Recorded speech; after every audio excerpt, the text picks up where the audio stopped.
ಈ ದಿನದ ಬ್ರಹ್ಮವಿದ್ಯಾ ಪಾಡ್ಕಾಸ್ಟ್ನಲ್ಲಿ ವಿಶೇಷವಾದ ಆಧ್ಯಾತ್ಮಿಕ ಪ್ರಶ್ನೆಗಳು ಇನ್ನೊಂದಷ್ಟು ಇವೆ.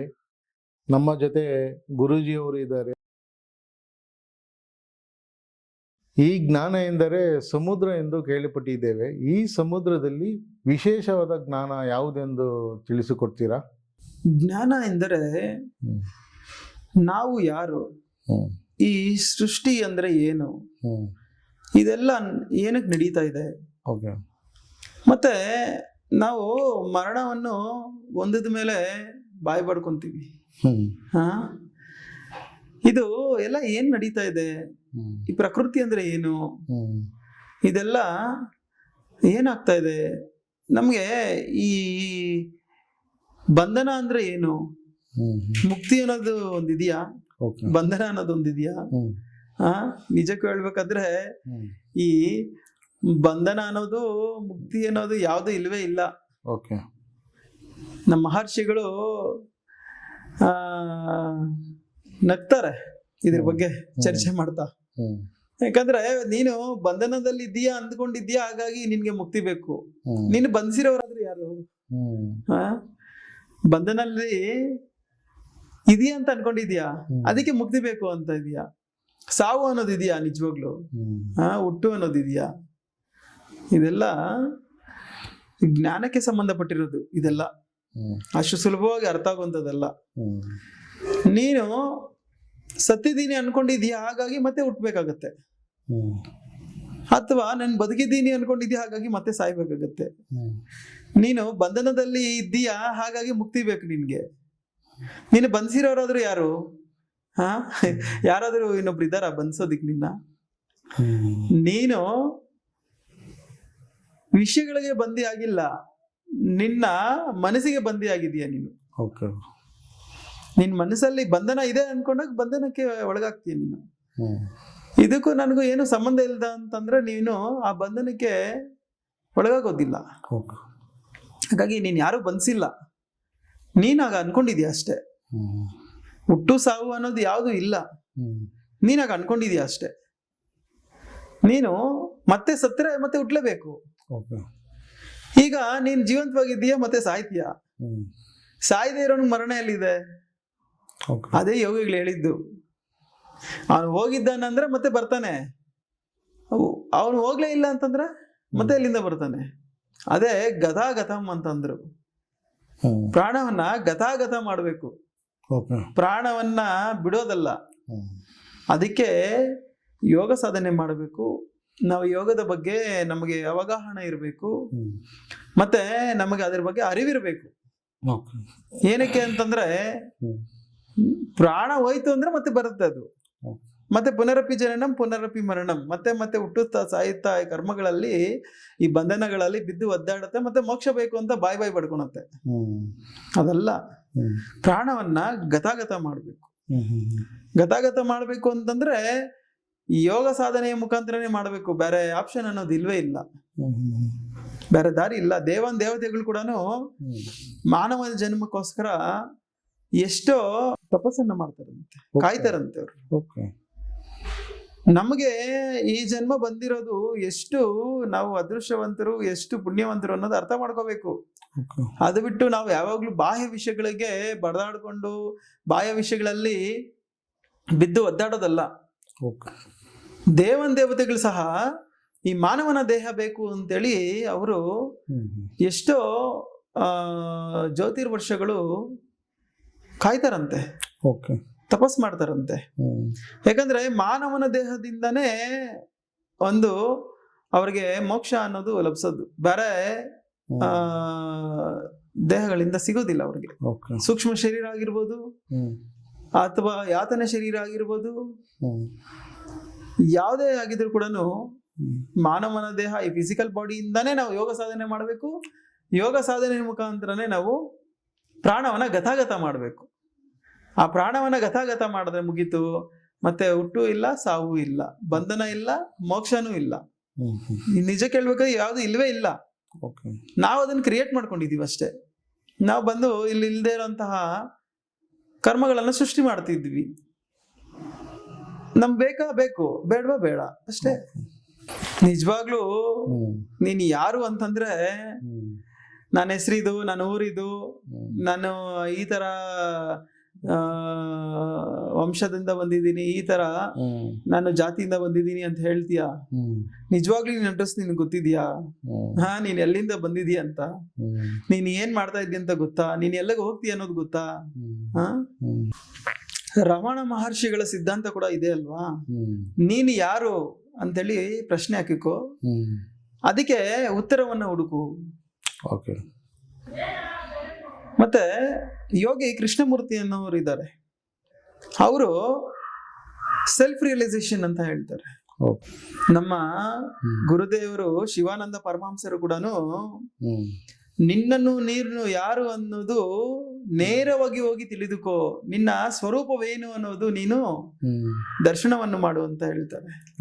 ಇದನ್ನ ಆದಿಗುರು ಶಂಕರಾಚಾರ್ಯರು ಕೂಡ ಭಕ್ತಿ ಎಂದರೆ ಸಸ್ವರೂಪ ಅನುಸಂಧಾನಂ ಭಕ್ತಿ ರೀತ್ಯ ಚರಿಯತೆ ಅಂತ ಹೇಳಿದ್ದಾರೆ. ಇಲ್ಲಿ ಆಚಾರ್ಯರು ಏನ್ ಹೇಳ್ತಿದ್ದಾರೆ ಅಂದ್ರೆ ಸ್ವರೂಪ ಅನುಸಂಧಾನವನ್ನ ಮಾಡ್ಬೇಕಂತೆ. ಭಕ್ತಿ ಅಂದ್ರೆ ಸ್ವರೂಪ ಅನುಸಂಧಾನ ಅಂತಂದ್ರು. ಸ್ವರೂಪ ಅನುಸಂಧಾನ ಮಾಡ್ಬೇಕು ಅಂತಂದ್ರೆ ನಾವು ನಮ್ಮ ಒಳಗಡೆ ಹೋಗುವ ಪ್ರಯತ್ನವನ್ನ ಮಾಡಬೇಕು. ಇಲ್ಲಿ ಬಾಹ್ಯ ಭಕ್ತಿ, ಅಂತರ್ಭಕ್ತಿ ಅನ್ನೋ ಎರಡು ವಿಧಾನಗಳಿದೆ. ಜ್ಞಾನಿಗಳು ಅಂತರ್ಭಕ್ತಿಯನ್ನ ಮಾಡ್ತಾರೆ, ಕರ್ಮಿಗಳು ಬಾಹ್ಯ ಭಕ್ತಿಯನ್ನ ಮಾಡ್ತಾರೆ.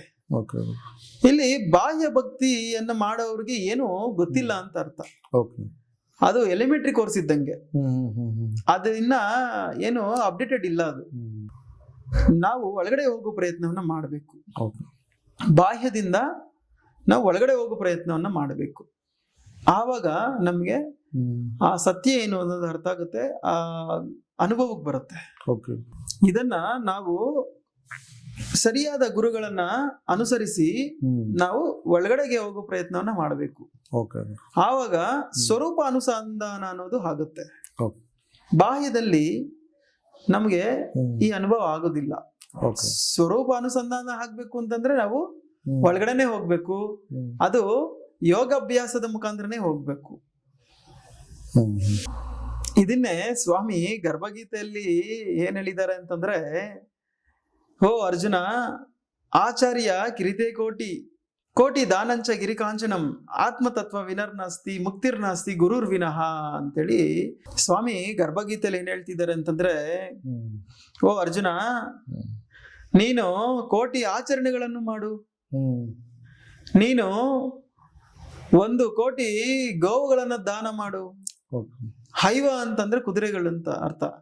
1 ಕೋಟಿ ಕುದುರೆಗಳನ್ನು ದಾನ ಮಾಡಿದ್ರು ಕೂಡ, ಗೋವುಗಳನ್ನು ದಾನ ಮಾಡಿದ್ರು ಕೂಡ, 1 ಕೋಟಿ ಆಚರಣೆಗಳನ್ನು ಮಾಡಿದ್ರು ಕೂಡ ಗುರುರ್ವಿನ ಮುಕ್ತಿರ್ನಾಸ್ತಿ ಅಂತ ಹೇಳ್ಬಿಟ್ರು. ಗುರು ಇಲ್ಲ ಅಂತಂದ್ರೆ ನಿನ್ಗೆ ಮುಕ್ತಿನೂ ಇಲ್ಲ, ಮೋಕ್ಷನೂ ಇಲ್ಲ ಅಂತ ಅಂದ್ಬಿಟ್ರು. ನೋಡಿದ್ರ? ನಾವು ಇವತ್ತಿನ ದಿವಸ ಏನ್ ಮಾಡ್ತಾ ಇದೀವಿ? ಗುರುಗಳ ಹತ್ರ ಹೋಗ್ತಾ ಇದೀವಿ, ನಮಸ್ಕಾರ ಮಾಡ್ಕೊಂತ ಇದೀವಿ. ನಾನೇನೋ ಮಂತ್ರ ಸಿಕ್ತು, ನನಗೆ ಒಂದು ಸಾಧನೆ ಸಿಕ್ತು ಅಂತ ಹೇಳಿ ಅಲ್ಲಿಂದ ಹೊರಟು ಬಂದ್ಬಿಡ್ತಿದೀವಿ. ಅಷ್ಟೇ ಬಿಟ್ರೆ ನಮ್ಗೆ ಮುಂಚೆ ಗುರುಕುಲದಲ್ಲಿ ಆಗ್ತಾ ಇದ್ದಂತ ಅನುಭವಗಳು ಇವತ್ತಿನ ದಿವಸ ಆಗ್ತಾ ಇದೆಯಾ? ಇವತ್ತಿನ ದಿವಸ ನಮ್ಗೆ ಅನುಭವಗಳು ಆಗದೆ ಇರೋದಕ್ಕೆ ತುಂಬಾ ಕಾರಣಗಳಿದಾವೆ. ನಾವು ಗುರುಗಳ ಹತ್ರ ಹೋಗಿ ಏನಾದ್ರೂ ಸೇವೆ ಮಾಡ್ತಾ ಇದೀವಾ? ಇಲ್ಲ. ಹೋಗ್ತಾ ಇದೀವಿ, ಸುಮ್ನೆ ಒಂದ್ ನಮಸ್ಕಾರ ಹಾಕೊಂತ ಇದೀವಿ. ಏನು ಗುರು ಅಂದ್ರೆ ಅವ್ರಿಗೇನ್ ನಮ್ಗಿನ ಎಕ್ಸ್ಟ್ರಾ 4 ತಲೆಗಳಿದ್ಯಾ ಅಂತ ನೋಡ್ತಾ ಇದೀವಿ. ನಮ್ಮ ತರನೇ ಅವ್ರಿಗೂ ಒಂದೇ ತಲೆ ಇರೋದು ಅಂತ ಹೇಳಿ ನಾವು ಏನ್ ಮಾಡ್ತಾ ಇದೀವಿ, ಅಲ್ಲಿ ಹೋಗಿ ಏನೋ ಒಂದು ಹೇಳ್ತಾರ, ಅದನ್ನ ಕೇಳ್ಕೊಂಬಂದು ಬಿಟ್ಬಿಡ್ತಾ ಇದೀವಿ ಅಷ್ಟೇನೆ. ಅದಕ್ಕೋಸ್ಕರನೇ ನಮ್ಗೆ ಆಗಿನ ಗುರುಕುಲಗಳಲ್ಲಿ ಶಿಷ್ಯರು ಪಡಿತಾ ಇದ್ದಂತಹ ಅನುಭವಗಳು ಈಗಿರೋ ಶಿಷ್ಯರಿಗೆ ಬರ್ತಿಲ್ಲ. ನೀವ್ ಹೇಳಿದ್ರಿ ಆಗಿನ ಕಾಲದ ಗುರುಕುಲದ ಅನುಭವವನ್ನು ನಾವು ಪಡೆಯಬೇಕಂದ್ರೆ ಏನು ಮಾಡಬೇಕು ಜಯಶ್ರೀ? ನಮಗೂ ಆ ಅನುಭೂತಿ ಬರ್ಬೇಕು ಅಂತಂದ್ರೆ ನಾವು ಗುರು ಸುಶ್ರುತವನ್ನ ಮಾಡಬೇಕು. ಓಕೆ ಗುರು. ಗುರುಗಳಿಗೆ ಸುಶ್ರುತವನ್ನ ಮಾಡೋದನ್ನ ಕಲಿಬೇಕು ಫಸ್ಟ್ ನಾವು. ಸುಶ್ರುತ. ಅವರು ವರ್ಷಾನ್ಗಟ್ಲೆ ತಪಸ್ಸನ್ನ ಮಾಡಿ ಅವರ ಅನುಭವಗಳನ್ನ ಹ್ಮ್. ಅವರು ದಾನವಾಗಿ ಕೊಡ್ತಿರ್ತಾರೆ. Okay. ಏನೇ ದುಡ್ಡು ಕಾಸು ಮತ್ತೆ ಬೇರೆ ಬೇರೆ ಏನು ಅಪೇಕ್ಷೆ ಪಡದೆ ಹ್ಮ್. ಮಾಡ್ತಾ ಇರ್ತಾರಲ್ಲ ಗುರುಗಳು, ಹ್ಮ್. ಅಂತವ್ರಿಗೆ ಗುರು ಸುಶ್ರುತವನ್ನ ಮಾಡ್ಬೇಕು ನಾವು. Okay. ಆ ಗುರು ಸುಶ್ರುತ ನಮ್ಗೆ ಚತುರ್ವಿಧ ಸುಶ್ರುತ ಅಂತ ಇದೆ. Okay.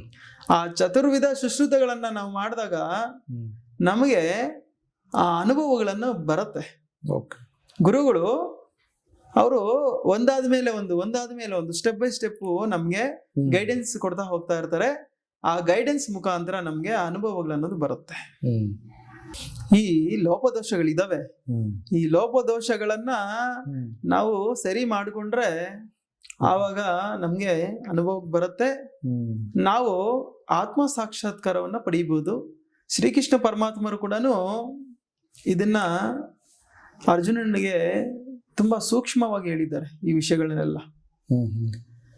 ನೀನು ಎಷ್ಟೇ ದಾನ ಧರ್ಮಗಳು ಮಾಡಿದ್ರು, ಹ್ಮ್. ಎಷ್ಟೇ ನೀನು ಪೂಜೆ ಪುನಸ್ಕಾರಗಳನ್ನ ಮಾಡಿದ್ರು ಕೂಡ ನಿನಗೆ ಗುರು ಇಲ್ಲ ಅಂತಂದ್ರೆ, ಹ್ಮ್. ಗುರುವಿನ ಅನುಗ್ರಹ ಇಲ್ಲ ಅಂತಂದ್ರೆ ನಿನ್ಗೆ ಮುಕ್ತಿ ಮೋಕ್ಷ ಅನ್ನೋದು ಸಿಗೋದಿಲ್ಲ ಹ್ಮ್. ಅರ್ಜುನ ಅಂತೇಳಿ ಸ್ವಾಮಿ ಗರ್ಭಗೀತೆಯಲ್ಲಿ ಹೇಳಿದ್ದಾರೆ.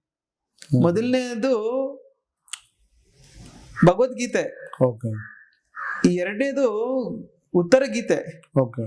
ಮೂರನೇದು ಜ್ಞಾನದ ಪ್ರಸ್ತಾವನೆ ಹ್ಮ್. ಹ್ಮ್. ಗರ್ಭಗೀತೆ. Okay. ಇದು ವಿಶೇಷವಾಗಿ ಇರುವಂತದ್ದು ಗರ್ಭಗೀತೆ. ಹ್ಮ್. ಹ್ಮ್. ಹ್ಮ್. ಈ ಗರ್ಭಗೀತೆಯನ್ನ ನಾವು ಹ್ಮ್.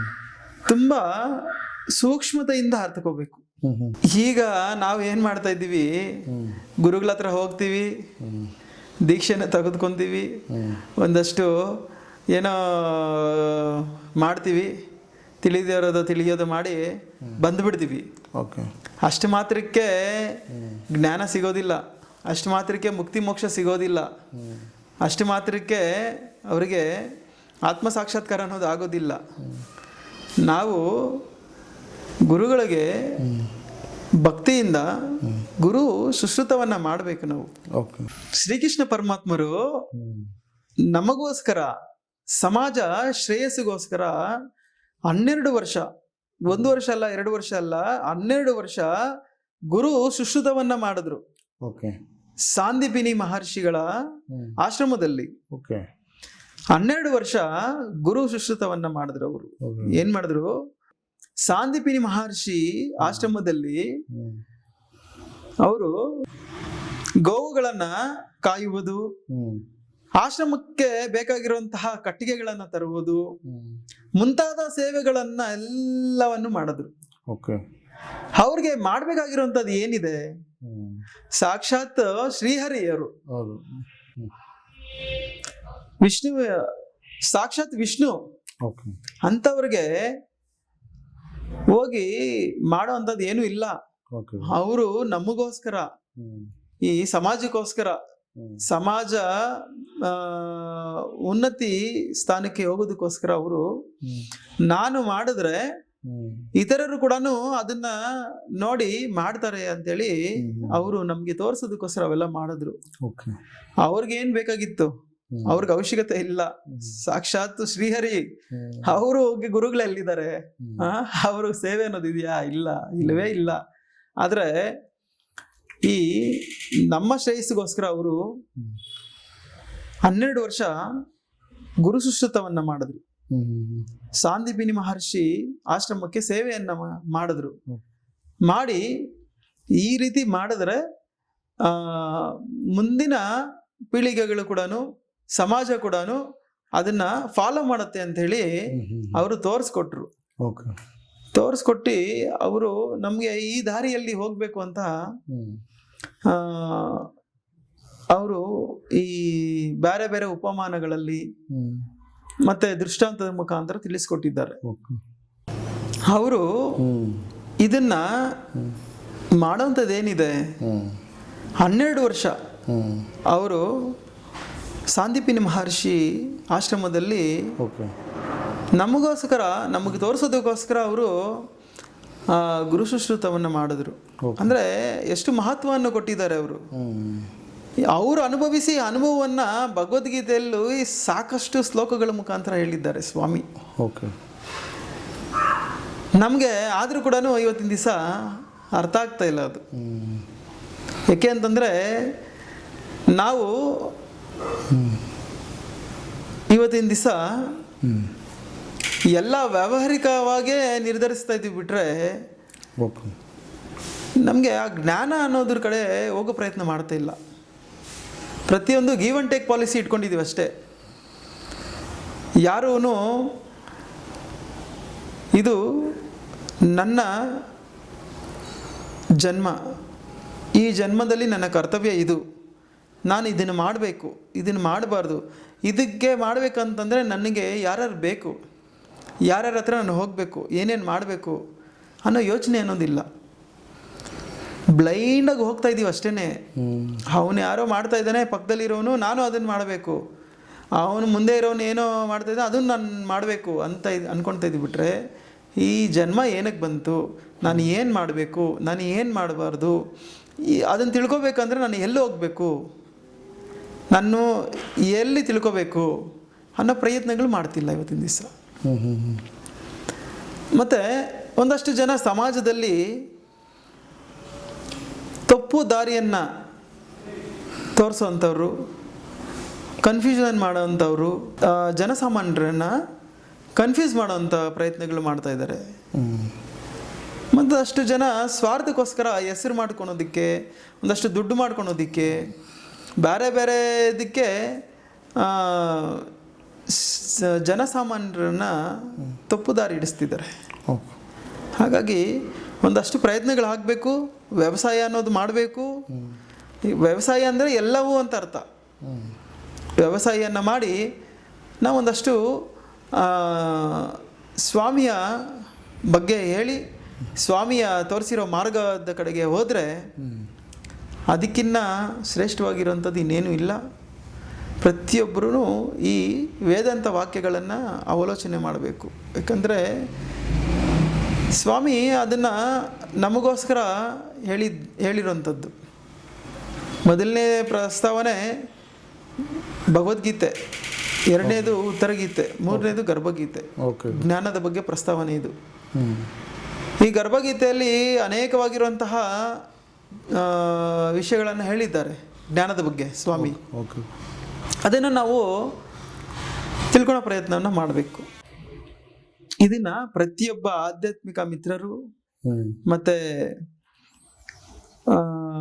ಯಾರು ನಿಮಗೆ ಸಾಧನೆ ಬೇಕು ಅಂತಿದ್ದೀರಾ, ಯಾರು ನೀವು ಆಧ್ಯಾತ್ಮಿಕದಲ್ಲಿ ಪ್ರಯಾಣ ಮಾಡಬೇಕು ಅಂತಿದ್ದೀರಾ, ಮತ್ತು ನಿಮಗೆ ಈ ಬಂಧನಗಳಿಂದ ಹೊರಗಡೆ ಬರಬೇಕು ಅಂತ ಅಂದ್ಕೊಂಡಿದ್ದೀರಾ, ಅಂಥವರು ಈ ವೇದಾಂತ ವಾಕ್ಯಗಳನ್ನು ಅವಲೋಚನೆಯನ್ನು ಮಾಡಬೇಕು.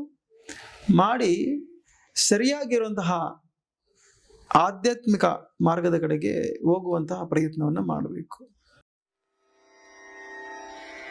रे